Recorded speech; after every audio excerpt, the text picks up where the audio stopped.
Welcome to our first grammar lesson. We're going to be talking about nouns today.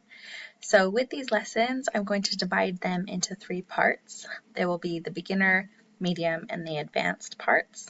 So go ahead and skip forward to the part that most applies to you. For example, if you feel really confident about nouns and you just need like a little extra, maybe go to the advanced section.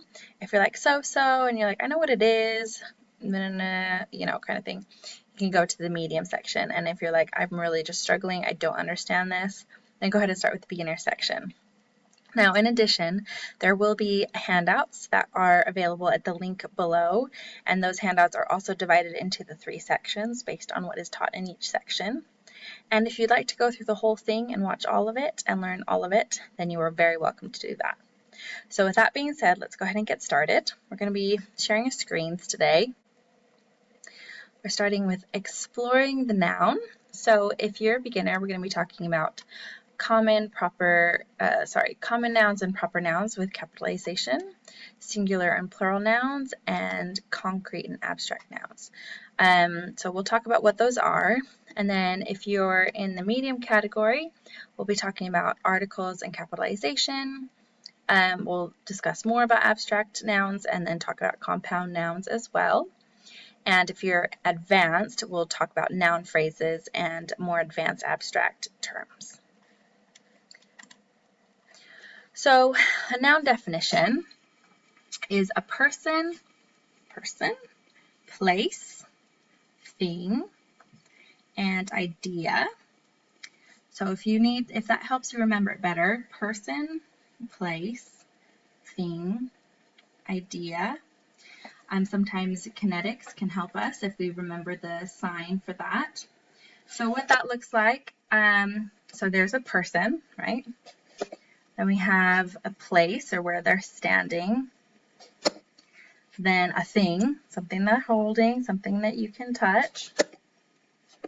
And your idea. So whatever comes out of your mind, some of those ideas that we have, those also count as nouns.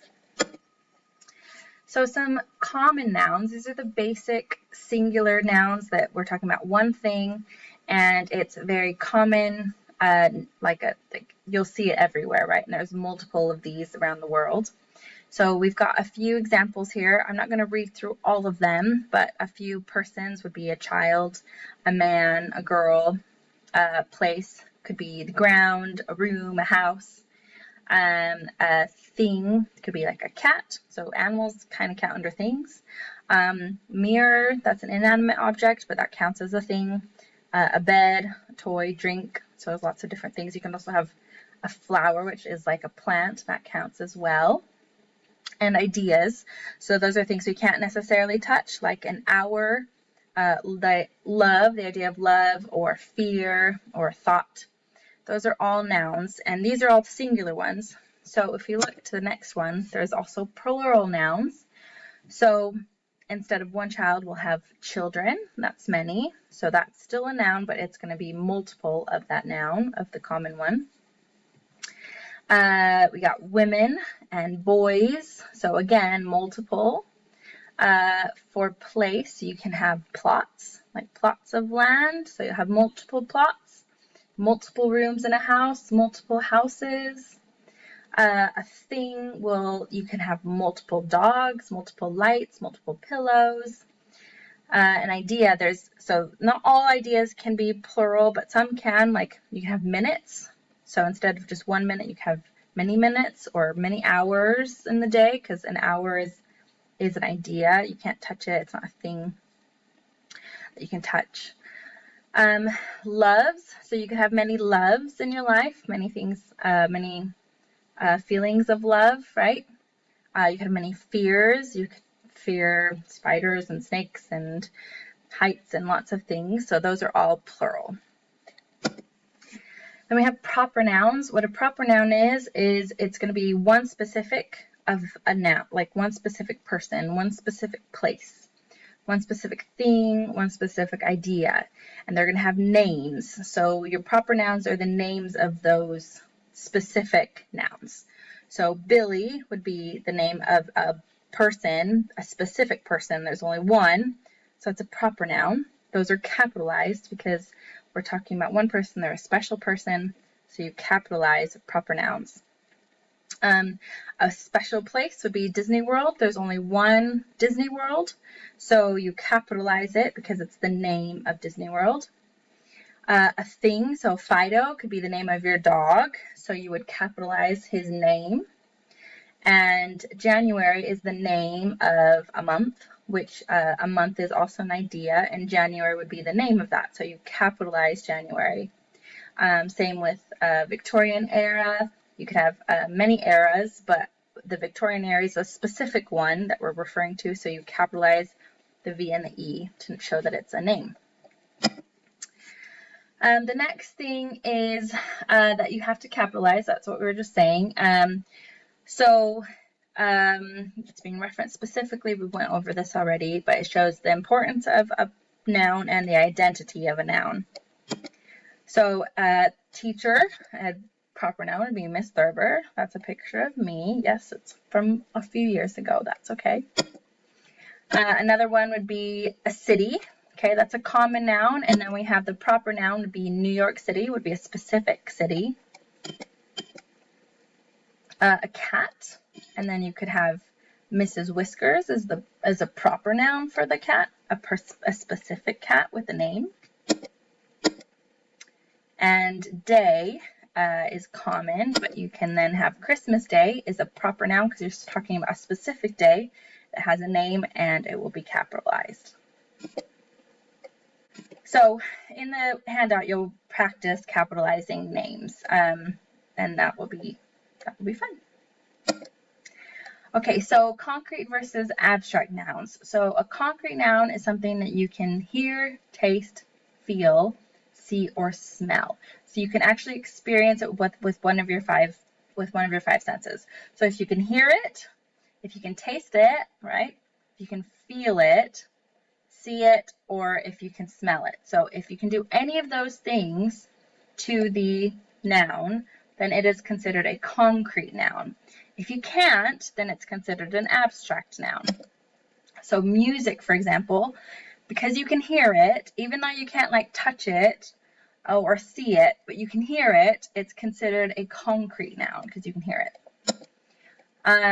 Food, this is an easy one because you can taste it and see it, and you can smell it even and feel it. So that's definitely a concrete noun. Heat. So heat is like, right, you can feel heat. So that's also considered a concrete noun, even though you can't necessarily see it. You can see fire, and that's a separate concrete noun, but heat, you can feel it. It's a concrete noun. So the sunset, so that's something that you can see as well. So, or that's probably the sunset, not the sunrise. And you can see that, so it's considered a concrete noun as well. And smell, you can smell garbage, right?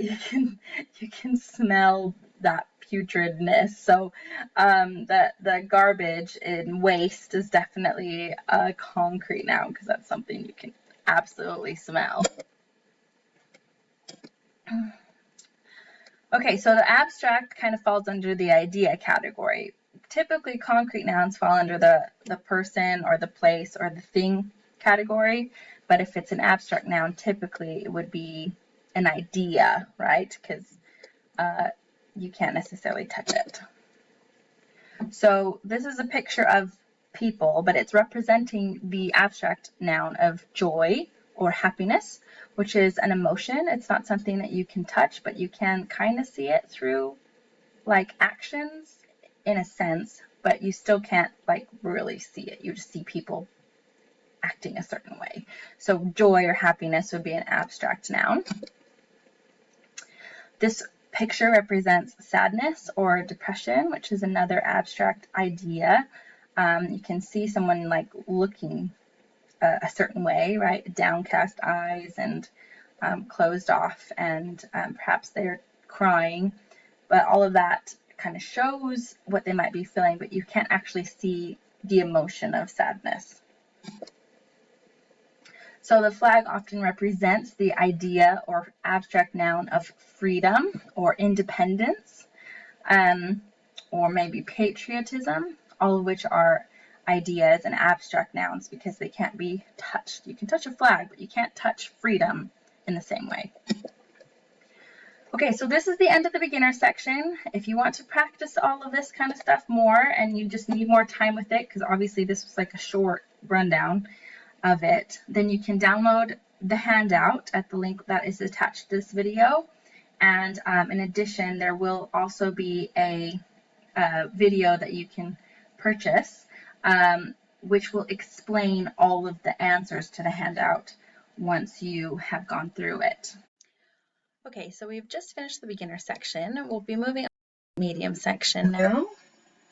So if you need to review an section, for example, this diagram in the bottom left-hand corner of the screen might be right for you, I'm not really sure. That's going to be explained what that means in the first section, but basically it's just it represents what a noun is, a person, place, thing, or an idea.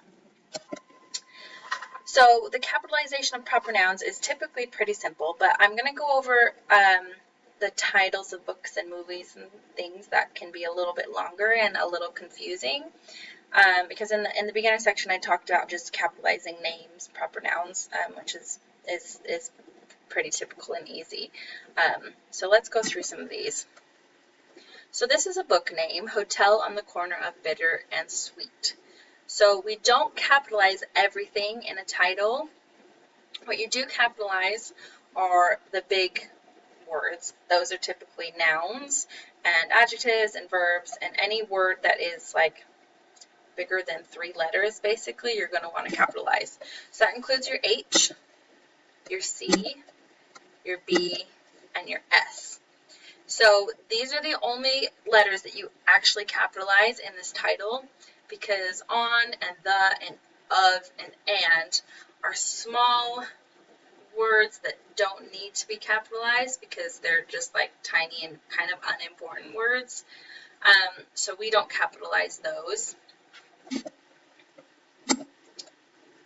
However, if you have a the or an or an of or any of those small words at the beginning of the title, you do actually want to capitalize this. So the Emperor's New Groove, we capitalize E, N, and G as normal because those are kind of your long ones. Although new it's a short word, but it's an important word because it's an adjective. So we capitalize the N still. And then you also capitalize the T because it is the beginning of the title. So the beginning word is always capitalized regardless of how big it is or what word it is. So here's another one. We have the Bible. In this case, the is the beginning of the name of the Bible. So you capitalize both the and B. The Lord of the Rings. So again, another example with that at the beginning that you capitalize.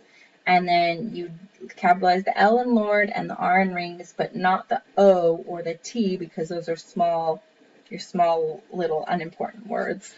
Usually they're considered prepositions or articles, which we haven't discussed yet, but if you are a medium, you probably know what those are. Avengers Endgame. This is one where you have capitalized A and a capitalized E, which is pretty typical. The reason I included this one is because a lot of people think the title might be The Avengers Endgame. That's actually not. So you got to be careful if it's not the actual title and you have a the or an or an of at the beginning or something like that. You got to make sure that it's part of the actual title before you capitalize it, because if you added like a the here, right, that would be actually like incorrect because that's not the real title. So if you were to have a the, you would actually need it to say THE non-capitalized. If you went to say like, if you had a sentence that said, I went to see the Avengers Endgame movie, for example, then you would not capitalize that because it's not part of that title.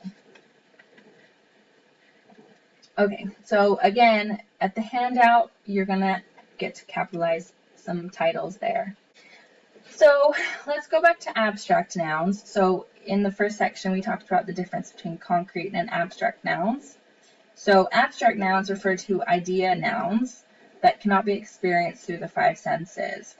So when deciding what a concrete noun is, you ask yourself, that's supposed to say ask, can I see, hear, touch, smell, or taste this? If you can, it is concrete. If not, it is abstract. So a couple of examples. We talked about music, because you can hear it. That's a concrete noun. A sunset is something you can see, so it's a concrete noun.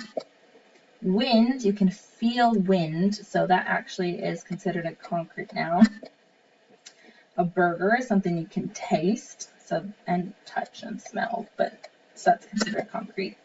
Body odor is a smell, so you consider that a concrete noun. But it is sometimes difficult. So there's so much abstract nouns, you can go into like a rabbit hole with them because it can be difficult to tell abstract nouns from concrete nouns for like a number of reasons. Let me show you some examples. War is an abstract noun. It's an idea of, battle between two places or two peoples. But it's not something that you can necessarily see or hear specifically, like it's just kind of an idea. But World War II, it is a concrete noun because you can actually that's a specific one that you experienced, you saw, like people saw it, people heard of it, like it actually happened. So that becomes a concrete noun. So it's kind of like a weird one because you'd think they'd be the same, but they're not because one actually was like it happened, and so it's something seen, heard, and experienced in that way. So Christmas is an abstract noun because it is an idea, like the Christmas is an idea of like joy and holiday and like family and all these things that are wrapped up in with it. But it's not actually concrete because it doesn't have because it's so broad, right? But if you talk about a Christmas tree, that is concrete because that's something you can see and you touch it and feel it and all those types of things. But Christmas as an idea is just it's really nebulous, so it's an abstract noun. So space, this is a funky one. Space is typically a concrete noun because you can see a space. Like if I were to hold my hands up, you can see space in between it. Like you can or can't. It's kind of a weird one, but it's still considered seen as a concrete. But it also can be abstract. There's a mathematics term that makes it abstract, but there's also, if you say something like, I'm holding space in my mind for something like that, well, that's abstract because you can't see space being held for in your mind for something. So that's kind of a funky one because it can be both. And there are a few that can be both, and we talk about more in the advanced section of that. So love is abstract, but you can see hugs and kisses and affection and things that demonstrate that someone may love someone else, but it's not actually love. It's an action or a hug is also considered a noun. It's something you feel. So it's kind of an interesting one. Yeah, it can be really weird, but all right. And then happiness and smiles. So happiness is an abstract noun because you can't touch it or you can't feel it. You can't smell happiness, but you can see a smile. So with these abstract nouns, there's a lot of concrete nouns that can represent the abstract noun, but the abstract noun by itself is not something that you can physically hold or touch or hear. All right. So compound noun. So we've talked so far mostly just about single nouns. A compound noun is a noun that's created from more than one word. So it creates a new noun. So you can see this one, and in this example, two words create one word. So greenhouse, we have green and house. created together to make a new noun, which is a greenhouse. So that's a different thing than green or house. Blackboard. So again, black is a different word and board is a different word. You put those together and that creates a new noun. Same with checkout and sunset. So sunset, check out, put together, new word. That's a compound noun because it has more than one word in it. And then these are compound nouns that have two words or that are combined, but you still have a space between them. So police officer would be a compound noun, even though it's two words, because it means something different than police and something different than officer. It's like police officer, that's like it's a different meaning, so that's considered another noun.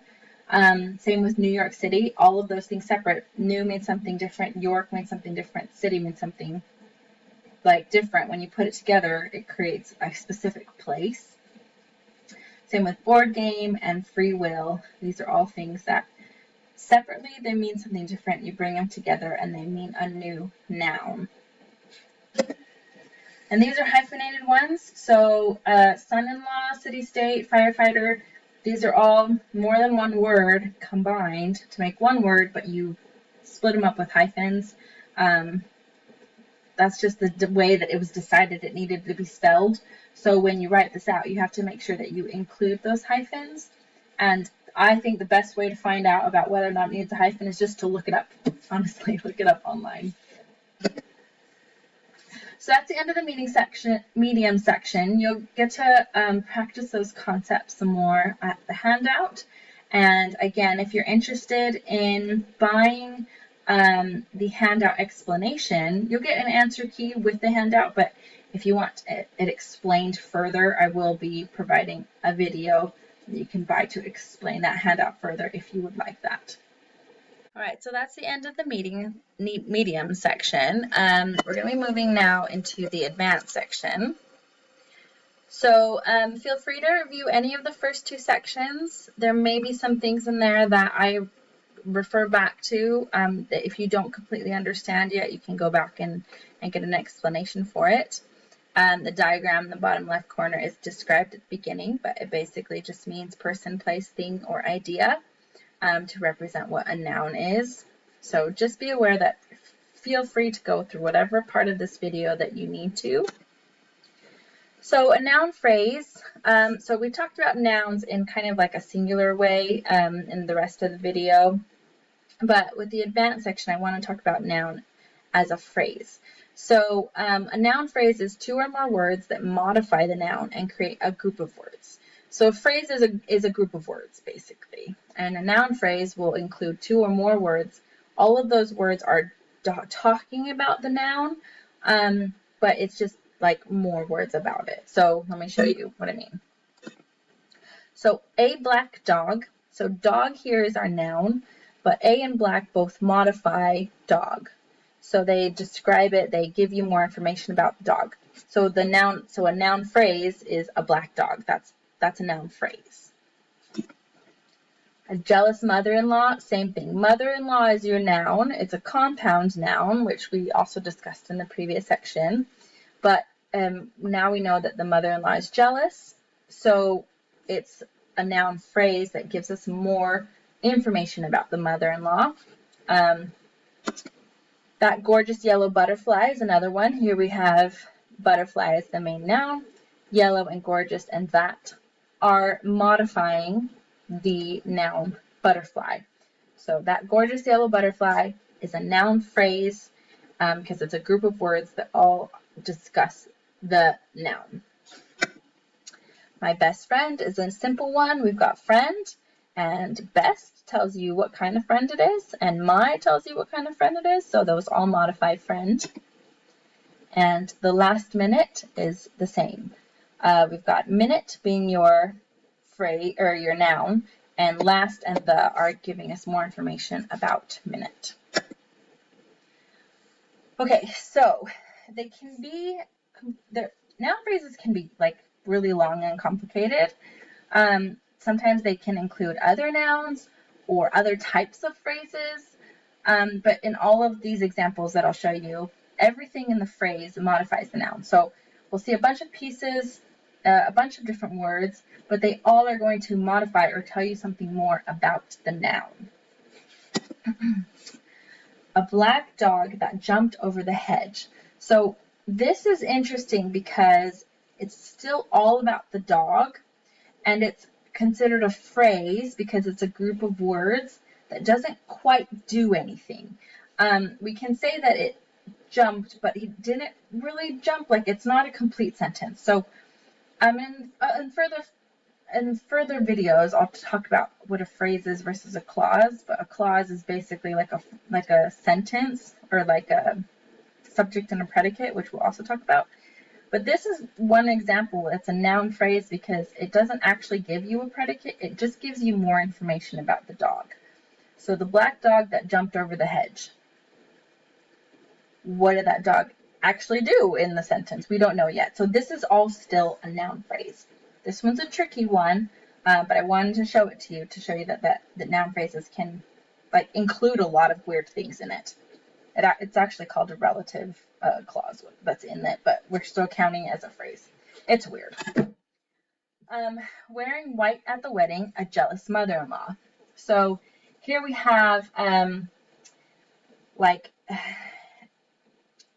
it's a participial phrase. It's a confusing one as well, which we're not going to go over, but I just want to show you that it all is still modifying the mother-in-law, because the mother-in-law, we know, is wearing white at the wedding, which she probably shouldn't do. So you can see that they're jealous as well. So it's giving you more information about the mother-in-law. It's still all modifying the mother-in-law, and we still don't know what the mother-in-law is doing later on in the sentence. So it's still considered a noun phrase. It's just a very long noun phrase that includes like some other fancy phrases. That gorgeous yellow butterfly which flew past me. So here's another one. It almost is like a sentence, but it's not quite, because it leaves you hanging. So all of this is still just a noun phrase that's describing the butterfly and telling us information about the butterfly. My very best friend is 17 years. Again, we still don't know anything more about what that friend is doing later, or if something's happening to them. Basically, just know my very best friend is 17 years. That's a lot of information about the friend. So we know more information about the friend. That's it.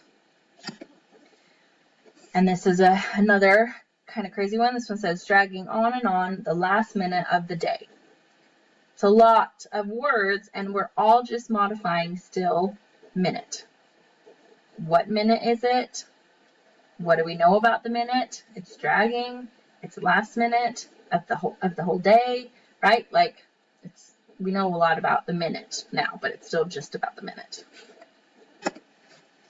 So in your handout, you're just going to practice working with noun phrases, trying to create some, making sure you can find the main noun in the noun phrases, because it's just important to be able to recognize them, that like, oh, all of these are just modifying my noun.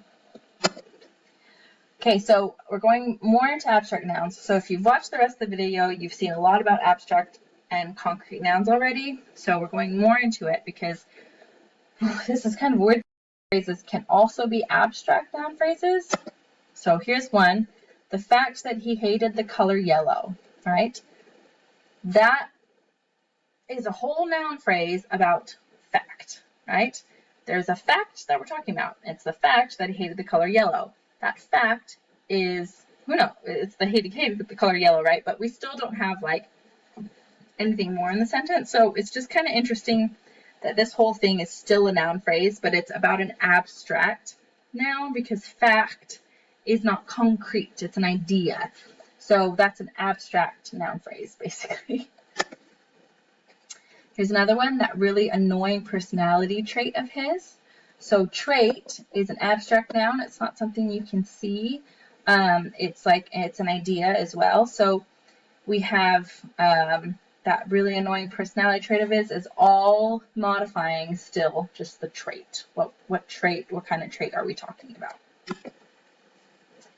An idea which persisted and grew in my mind. So again, idea is an abstract noun. So but we're learning about this idea. It persisted, it grew in his mind or my mind, right? So again, a noun phrase. It's still a noun phrase. It's just about an abstract noun instead.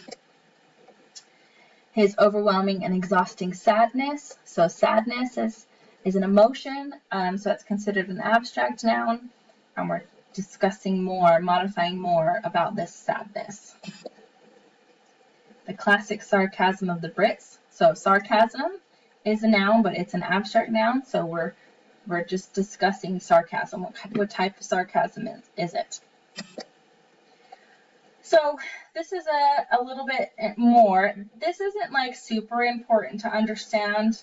It's just kind of an interesting thing because it's when we talk about ideas being abstract nouns, ideas is a bit too simplistic. So say noun is a person, place, thing, or idea. Idea kind of encompasses all of these things, but it includes emotions, personality traits, concepts, and human or animal qualities. So it's ideas is not just an idea. There's better words that describe what we're talking about with certain nouns. So like these are ideas, right? We've got dependence, information, death, pain, and trust. These are all ideas, but these are emotions: happiness, anger, sadness, love, or dislike. Those are different, right? Happiness is a different type of noun than information because happiness is an emotion. So it's just kind of like dividing up the abstract nouns into like more specific categories. So traits is another one. So like a personality trait or a human quality or something like that. Immaturity is going to be, it's an abstract noun. It's still a noun. It's still kind of like an idea, but it's specifically like a personality trait. So we put it kind of under another like umbrella because trait describes it better than saying idea.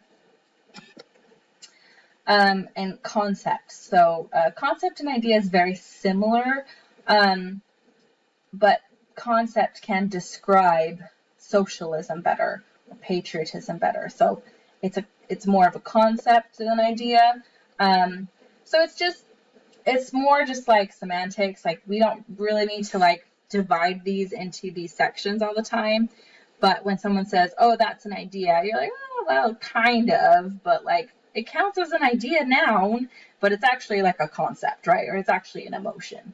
So again, not super important to like be able to pin down, but I get to practice with it anyway on the handout if you want to do that. So this, again, this isn't not important. It's not super important to like know this, that there are nouns that are abstract and concrete, and you have to be able to be like, oh, that's concrete, that's abstract. Nobody's going to ask you what type of noun you're looking at later on in life, probably. So you don't really need to know, but it is nice to know that there are some that are going to be abstract and concrete depending on context and depending on meaning. So death, for example, you can say the death of me, which is an abstract idea, or you could say I watched the death of her video game character. And in that case, it's something you've seen this death. So it actually is like a concrete noun in that specific case. It's kind of a weird one. Line is typically a concrete noun because you can see a line. The artist drew a line, right? Like you can see the line in this video. That's going to be your concrete noun. Versus my line of reasoning only got me so far. So that's like an idea, my line of reasoning, right? So that doesn't count as concrete. It is now abstract in that sentence. Spirit is another one because it kind of has two meanings. So you can talk about she seemed to see a spirit in the air, like the meaning of a ghost or like an apparition or an entity of some sort. And that would be concrete because you could see it, right? Hopefully not, but it could be, right? And then, or her spirit crumbled, and in that case, her spirit is referring to like a sense of personality kind of thing, and that crumbles. There's not literally anything you can see, or touch or feel, that's more of like an emotional thing. So it's like it's a concept of like someone's spirit. So it's not, that one becomes then abstract versus concrete. Court, so this has different meanings. So a tennis court would be a concrete idea, something that you can see and play on. And a court of law would be the idea of like that someone is going to court or going to seek justice, and that's not tangible, so that's considered an abstract noun. And then rock, so a granite rock is very concrete, but the song was soft rock, that's considering rock as like a music genre, and so that's an abstract idea. And so that's an abstract noun. Very, very weird, right? Abstracts versus concrete can be really funky with some nouns. So that's the end of this advanced section. Again, to get more practice with this, you can download the handout at the link that's attached to this video. And if you want, you'll get a free answer key with the handout, but if you would like to further your understanding of the answers in that handout, there will be a video that you can purchase from the same website link. Actually, I'll post the link separately as well to look at those answers. And hopefully that can help you grasp the concepts that we've talked about well, so that you can move on to some other things that we're going to be talking about here soon. Thank you.